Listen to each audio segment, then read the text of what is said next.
my history of my secondary school has been fractured.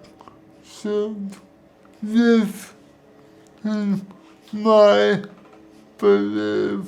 The tendency to bully came from that I was the token disabled person brought out in certain classes to make the school look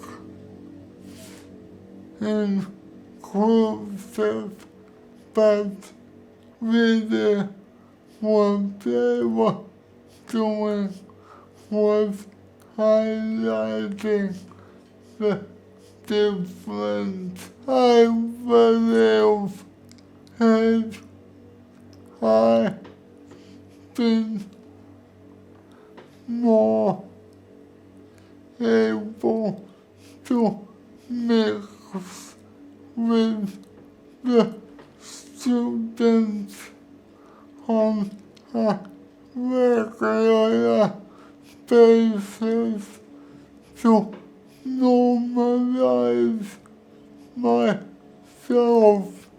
I wouldn't have gotten the degree of bullying I was exposed to.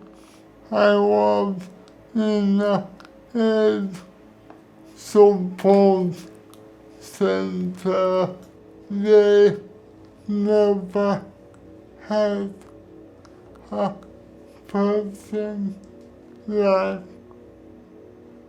me with a physical disability, so all the teaching was targeted at people with intellectual disabilities. They were trying to teach me math, spelling, and reading, which for a guy with my extensity of brain damage is totally unattainable. I think they should have said the Ed Support Center is not suitable for you. So we are going to put you in a classroom with a teacher's assistant, and we're going to tailor a program of classes specifically to your abilities. And then I went to the Pyramid Hospital School because I was an inpatient there at the time, the whole focus was about getting me back on my feet, doing the things I love doing, such as science and English literature. They did this with a one-on-one teacher's aide who was very good in motivating me and showing me that despite my disability, that I was intelligent and that I did have something good to offer, and that's where I met Liv. So we got Ben's individual education plan, and looking at it, I could understand why it was there. Ben wasn't reading, which was a huge challenge in a high school classroom. And the work that was being sent in was very basic reading work, which for a young man who was clearly intelligent struck me as he could find it patronising, I think.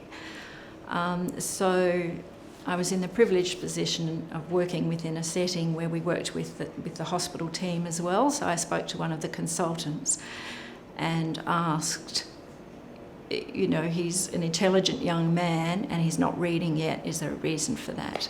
And they said it was, they wouldn't rule out that he could read, but highly unlikely due to eye difficulties. So that sort of struck me that carrying on with that program, which is what we try to do, follow the school zone program, in Ben's case wasn't going to help him, because at that time what he needed more than anything else was hope for the future, and doing something that wasn't feeding that at that moment didn't help. My approach to teaching Ben was first of all to find out what he wanted and to find some spark of interest in someone who was at the time feeling very low. He said to me one day, and I clearly remember this to this day, how would you feel if you were in bed at night and the light was still on and it was glaring, and if you wanted the light off, you had to call your mother who'd been busy all day with you and you didn't want to disturb her? And that struck a chord with me. So then I thought, well, here's a chance. We'll get into, perhaps he could start designing a house where he wouldn't have to call his mother. So that was the starting point. I thought it was important to follow Ben's interests, but also to open his own eyes to his own potential, and also so that he could fit in more easily socially within the classroom, to have him doing the similar sorts of tasks to the students around him, which wasn't necessarily reflected in the plan that came from his school. So we gave him the sorts of tasks where he would have to write, do a science project, write a society and environment essay or an English essay, and have to think about what he felt and how to get his thoughts in order, and so that they could be written down in a logical fashion and explained clearly. I thought that was he was clearly intelligent, and that was an important thing for him to know that he himself could do it. More than anything else.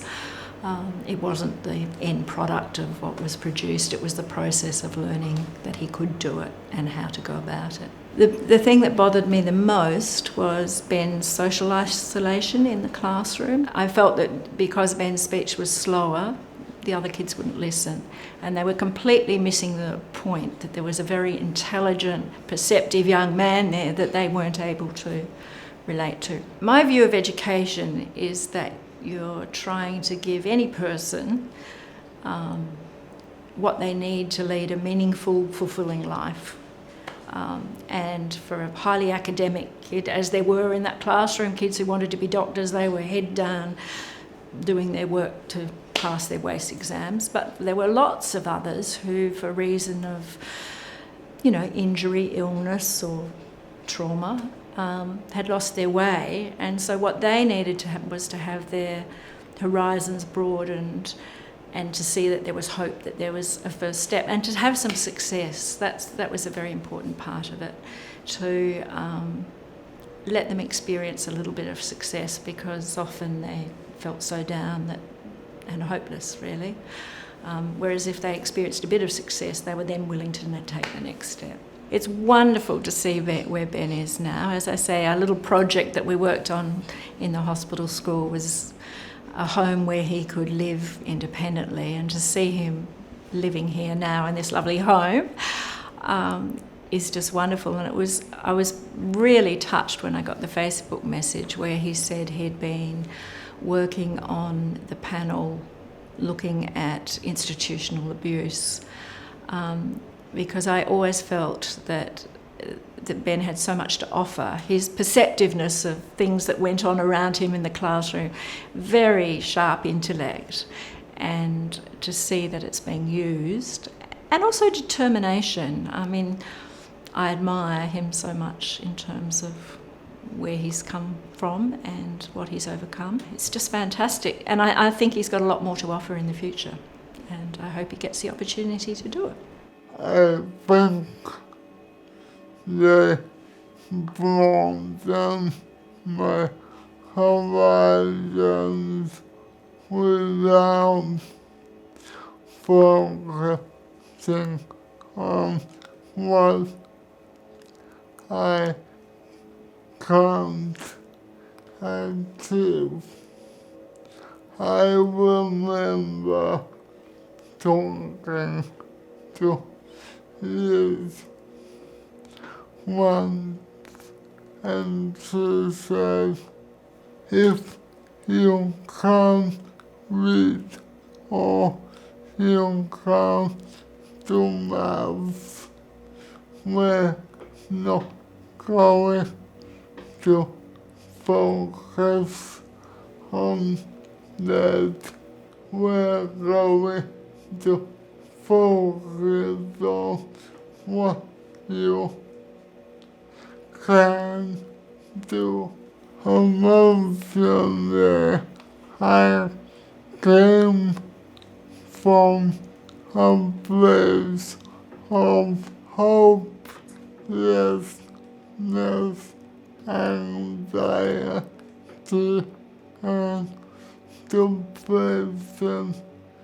So as you can imagine, hearing that was like finally someone doesn't think I'm a total idiot. Finally, they're hearing what I want to do. I believe, had I been mainstreamed right from the start with a clear focus, I could have achieved everything and more than I have already. But because there was a clear and distinct focus on my since they've left me feeling depressed and sad and angry, like I couldn't achieve anything, which ended up in hospitalization for depression.